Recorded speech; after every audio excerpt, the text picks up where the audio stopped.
10,000 रुपए आए चुनाव से पहले। भाजपा की सरकार ने, मोदी जी ने बड़ा बड़ा ऐलान किया, लो 10,000 दे रहा हूं। बहुत बड़ा एहसान कर रहे हैं आप पे, आप ही के पैसे आपको मिल रहे हैं। बाकी समय तो अडानी अंबानी को देते रहते हैं।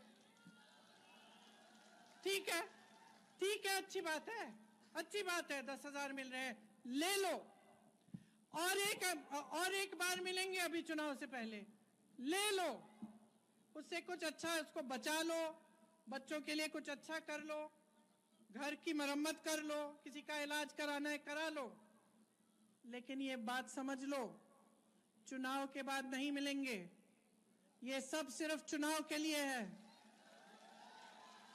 नियत समझ लो, जिसने इस देश की जमीन बड़े बड़े सेठों को दी, जिसने इस देश के कारखाने बड़े बड़े सेठों को दिए, जिसने इस देश की संपत्ति बड़े बड़े सेठों को दिए, जिसने इस देश के में बड़े बड़े सेठों को लाखों करोड़ रुपए के लोन माफ कर दिए, लेकिन इस देश के किसान का 1 रुपया माफ नहीं किया। उसकी नीयत को समझो, उसकी नीयत सही नहीं है। पैसे लो और वोट अपने दिल से, अपनी जमीन के लिए, अपने बिहार के लिए, अपने भविष्य के लिए, अपने बच्चों के लिए महागठबंधन को दे दो। माताओं बहनों, आपको गर्व होता है कि नहीं होता है?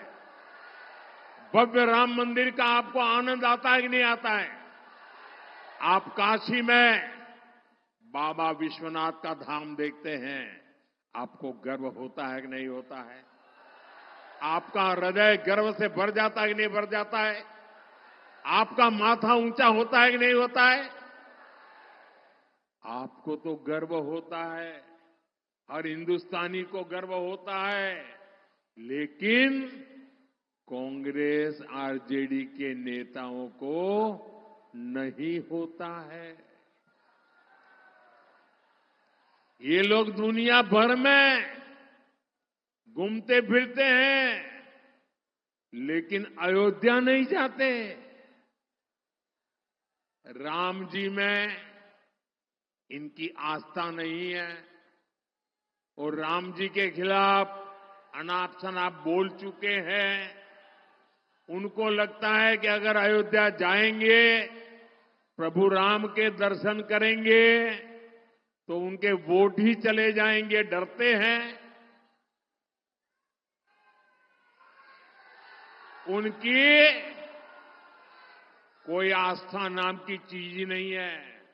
लेकिन जरा मैं इन लोगों से पूछना चाहता हूं, ठीक है भाई, चलो, भगवान राम से आपको जरा भय लगता होगा, लेकिन राम मंदिर परिसर में ही आप में से तो लोग गए होंगे।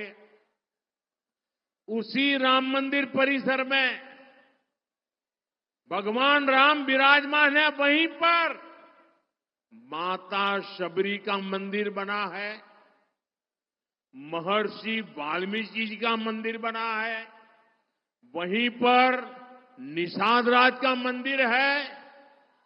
आरजेडी और कांग्रेस के लोग, अगर राम जी के पास नहीं जाना है तो तुम्हारा नसीब, लेकिन वाल्मीकि जी के मंदिर में माथा टेकने में तुम्हारा क्या जाता है? शबरी माता के सामने सर झुकाने में तुम्हारा क्या जाता है? अरे निषाद राज के चरणों में कुछ पल बैठने में तुम्हारा क्या जाता है? ये इसलिए क्योंकि वे समाज के ऐसे दिव्य पुरुषों को नफरत करते हैं, वो अपने आप को ही शहंशाह मानते हैं।